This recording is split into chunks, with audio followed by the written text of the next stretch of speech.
All right. Awesome. So we'll just give everyone a second here to join.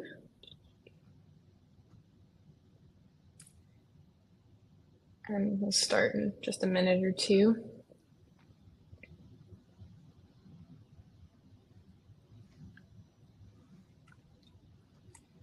Thanks everyone who's hopping on.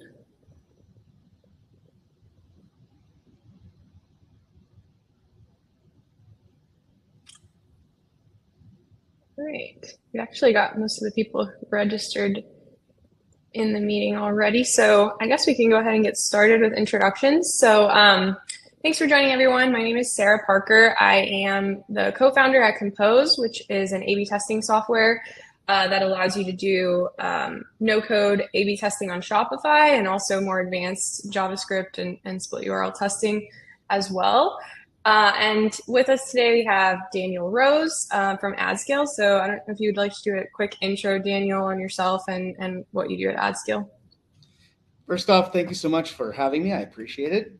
Daniel Rose, account director here at AdScale. AdScale is basically an AI-powered advertising platform specifically designed for e-commerce brands. It specializes in helping e-commerce brands scale and achieving significantly higher performance from their Google and Meta based off what's called their first-party data. First-party data is all the data that builds up inside the e-commerce store, and basically AdScale uses AI to analyze it, segment it, create significant insights that Google and Meta do not have access to, which allows it to then run the campaigns and deliver a higher value target audience and lower cost per acquisition.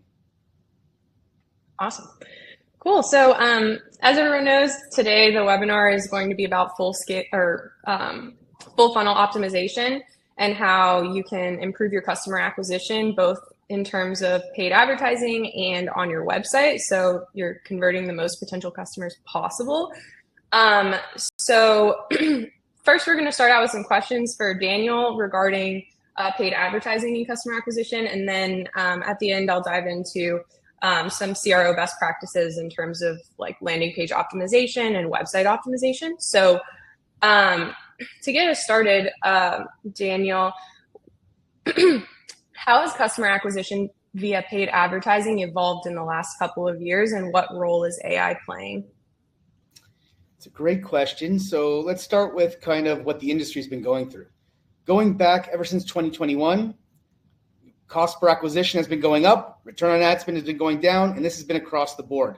What used to be a standard 6 to 8x expectation, brands are now striving for that to get to a 4x, and even that, most brands are struggling. They're scaling at a 1.8 to a 2.8x, and that's painful. That's a painful place to be, and it's really been ever since iOS 14, death of third-party cookies, browser cookies, no longer being available. And that's really what we've seen across the trend is the trend of what the entire industry, the entire e-commerce and really the advertising space has really been experiencing over the last couple of years.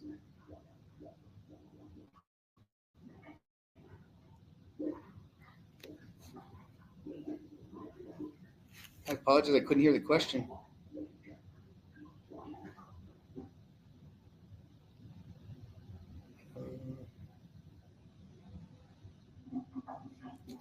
I can't hear you.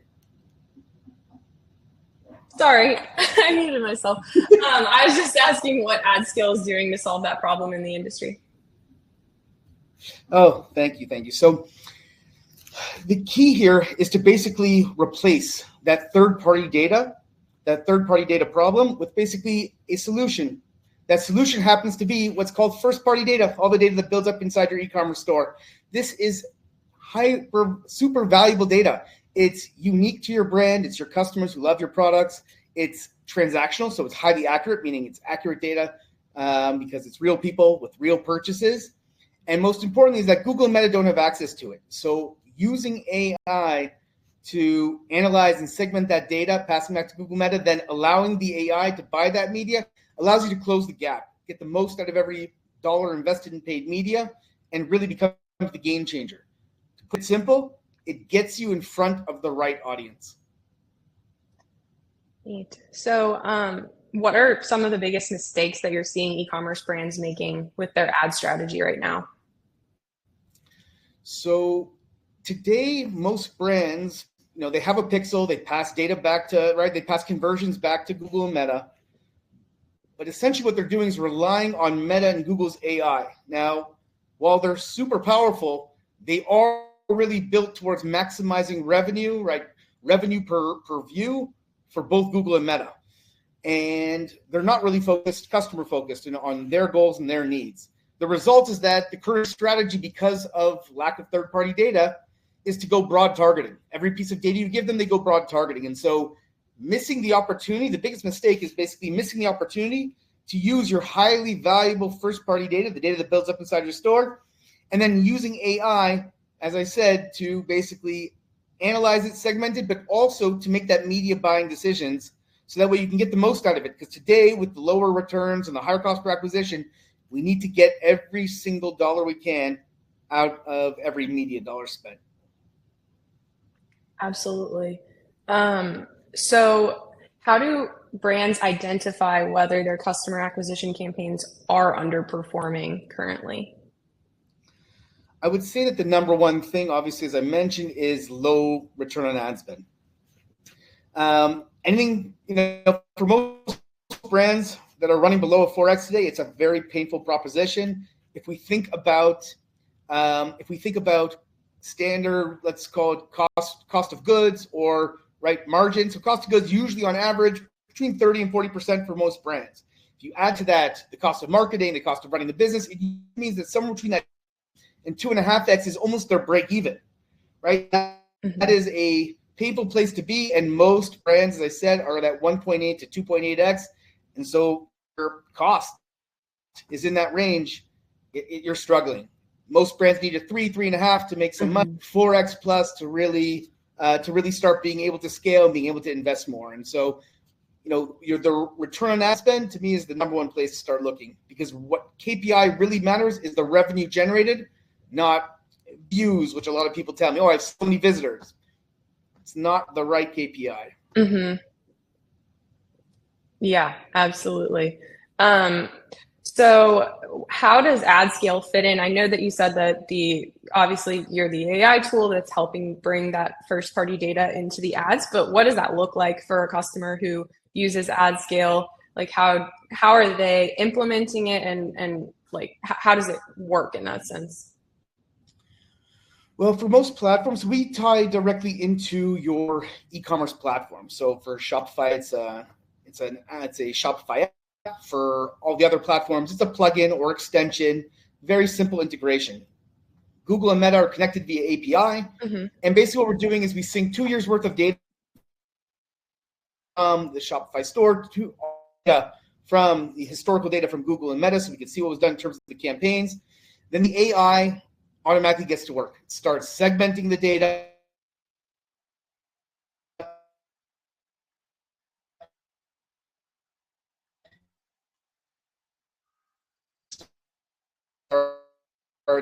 aligning campaigns. It basically, however, this takes that process forward, something that, right, it's optimizing on a 24/7 basis, something that no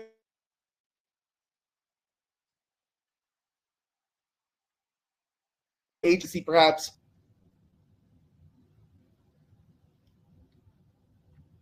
Sorry, I think you might have cut out a little bit at the end there on my end. It was said unstable connection, I think, but let me I'll just move on to the next question. Hopefully it was good for everyone else. It might have been my connection.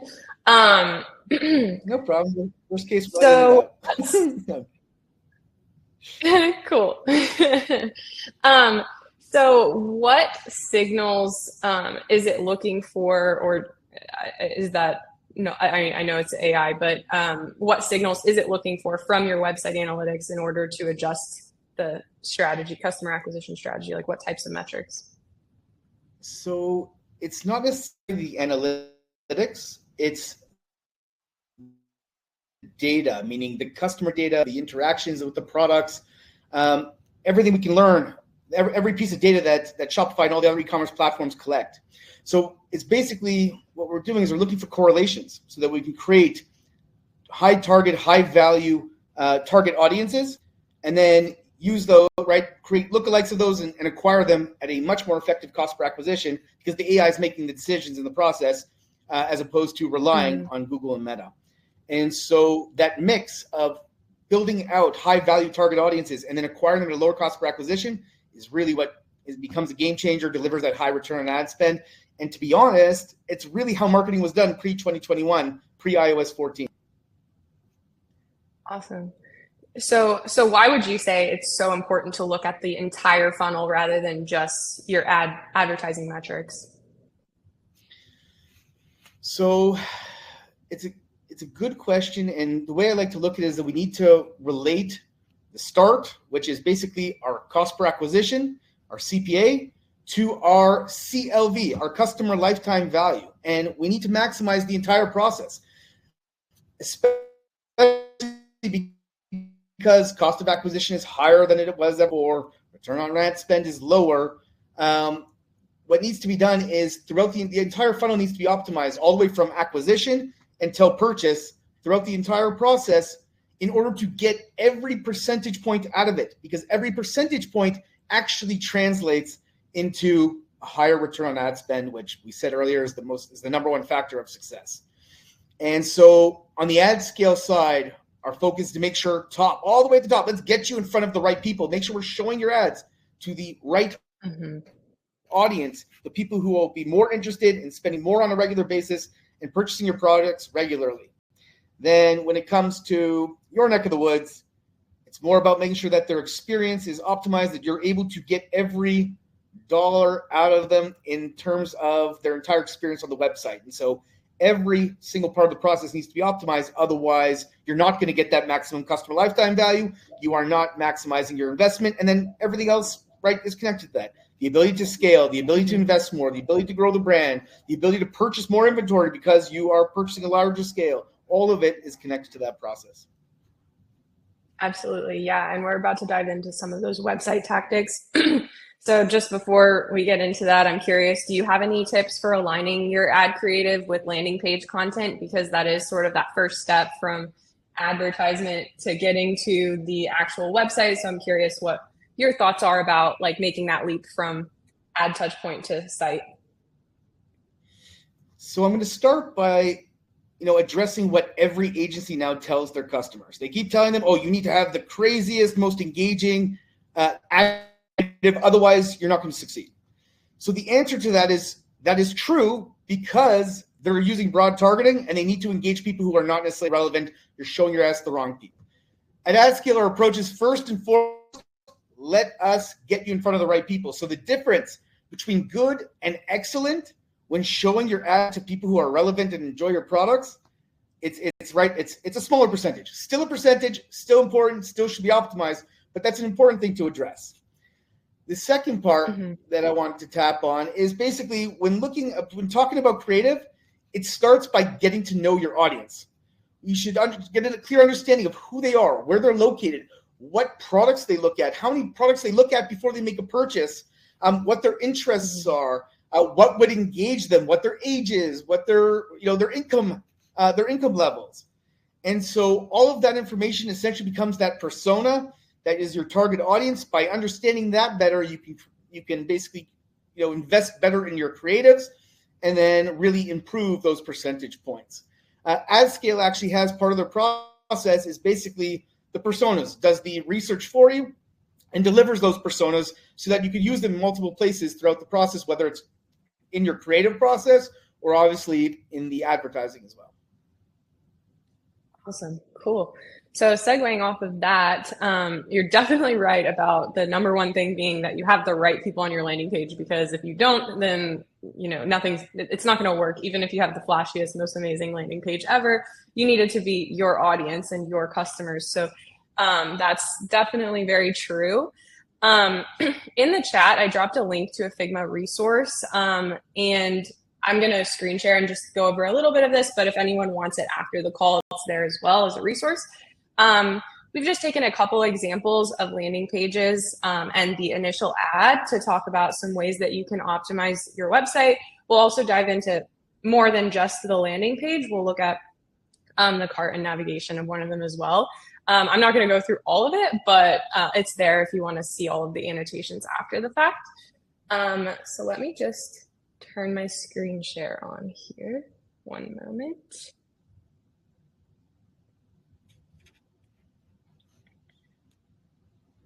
Sorry.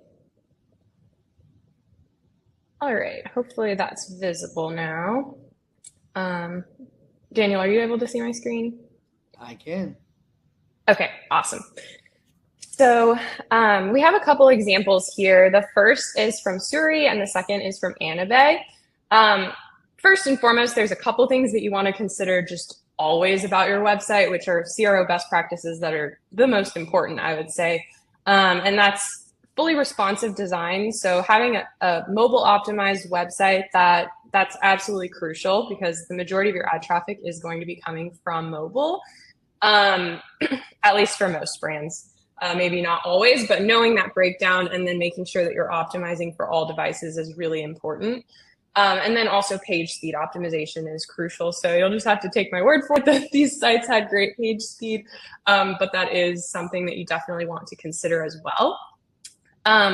So we'll just dive into this first example. So the number one thing that for a landing page that you want to focus on is at first is making sure that your CTA and your messaging is matching with the landing page that you drive them to. So Suri, this is kind of a unique example because rather than a standard landing page, they're driving directly to their product page. However, that's what you would expect from their ad. They have choose your color as the CTA. So it takes you directly to the product page so you can choose your color. And on mobile, they actually have a sticky button that says choose your color. So the CTA is above the fold. They also do a really great job of providing value above the fold. So you can see that they have immediately introduced their value propositions, which is great. They have icons, little text, but it is informative text. So that's a really great example as well. You also want to make sure that your pricing is clear. If you have any percentages off, that you're highlighting those. And then one of the biggest things to think about when you're designing your entire website is ways that you can instill trust in your customer. So this site does a great job of this because you can see all sorts of different tactics in play. They have reviews here. One of the most underrated things that you can do that people don't talk about, but it is definitely trust building, is just having a strong website design and having strong images and photography. That definitely builds trust in your customer if they come to the site and it feels really professional and well done. They also have, these are grayed out since a variant hasn't been selected yet, but you can see they list express shipping in 2 days, free shipping over $35, and a 100-day money-back guarantee. So these types of things build trust. They reduce stress of purchase. So those are great. And then if you scroll down even further, they also have designed and tested by dentists. This is like really great for providing additional trust amplification. They have even videos of doctors talking about it. So they do a really good job of implementing quite a few different trust building strategies. And I think where A/B testing comes in all of this is, as we go through this, you'll see that there's lots of different ways that you can implement these tactics like trust, urgency, messaging, portraying your unique selling propositions. So that's where you can come up with different strategies and A/B test to see what's working the best for your audience, because there isn't a one size fits all. It's definitely something that you're going to continually adapt over time. You can see also that their product or their page has really clear navigation. Since they're a one product site, they don't need a search or anything complicated. They just keep it super simple with shop, learn, our story, and that's it. And then the last thing I want to highlight from this first example is just that they have a really great cart as well. And this is the other area. So you want to make sure, obviously every brand is going to be different with their funnel, but the places that are the biggest hitters that you want to consider optimizing is your navigation, because that's how people are getting around your site, the landing page, obviously, because that's their first touch point. Product page, in this case, it's the same. And then your cart, because those are sort of the places that everyone is hitting on your site. So they're high impact. And you can see in the cart, they highlight their cost again and the savings really clearly. They reiterate these trust building selling props again, and you want to be as clear as possible with your shipping and delivery and returns policies, because I said, it builds trust, and it also reduces stress for customers on the fence about purchasing. And they also have an upsell here, which upsells are a really great thing to A/B test because they don't always work for every brand. But this, I think, is a really strong example because it is a very relevant product to the one in cart, and it's also low cost, which tends to have a good effect versus, just random upsells. So this is a strong example of that.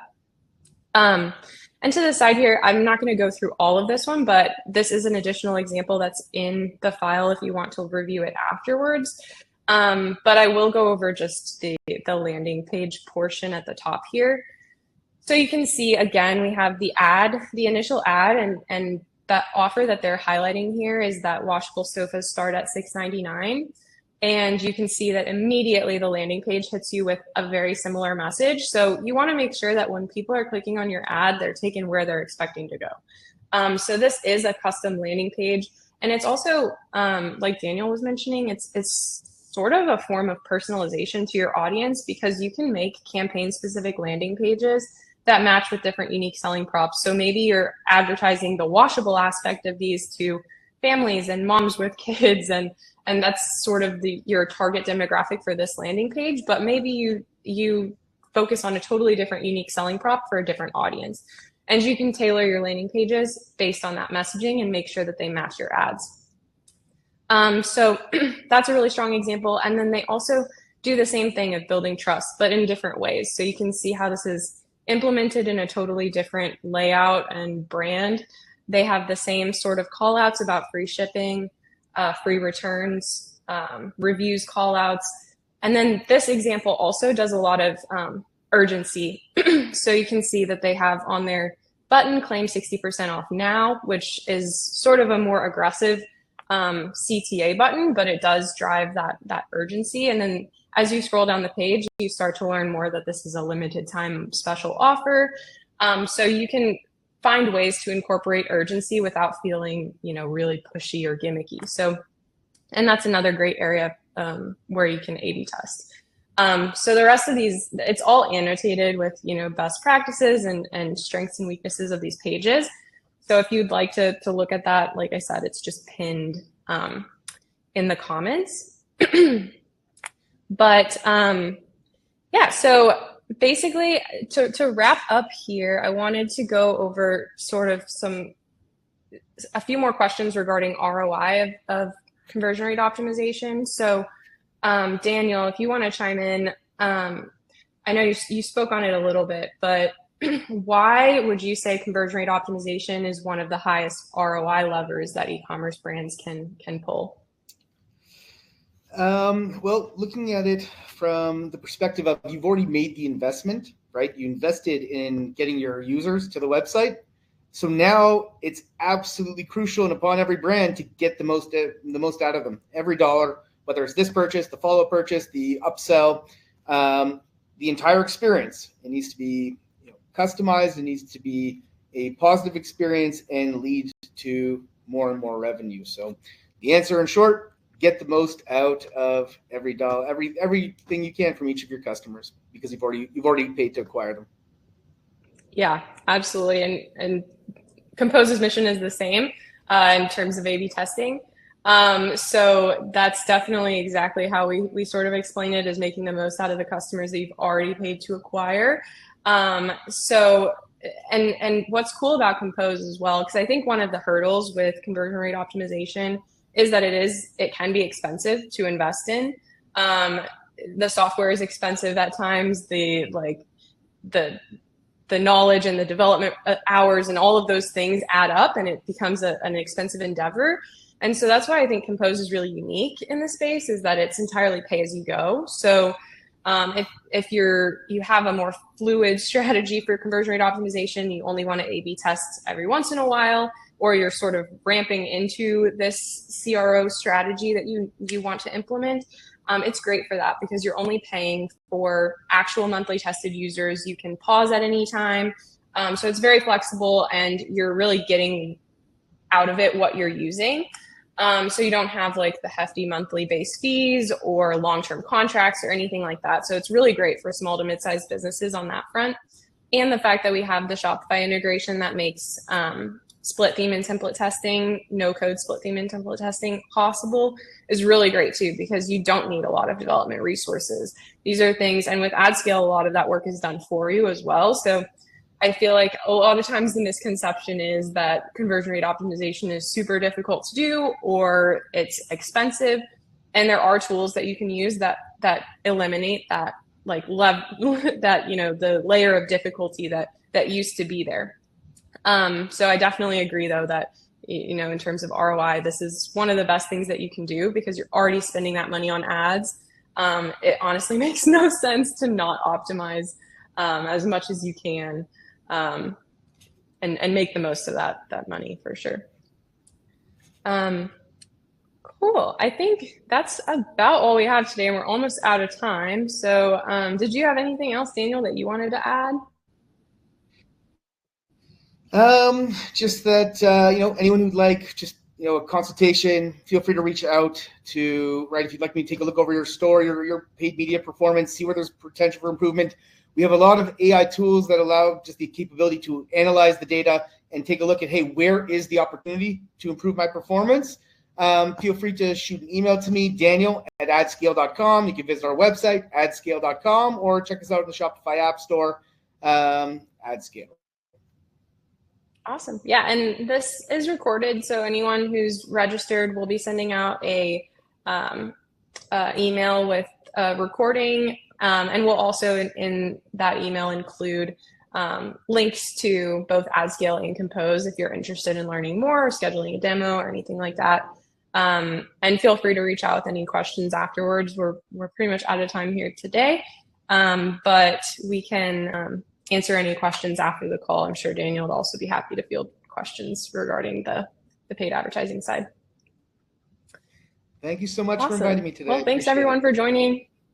Yeah, thanks for coming, Daniel. Really great having you. Thanks, guys.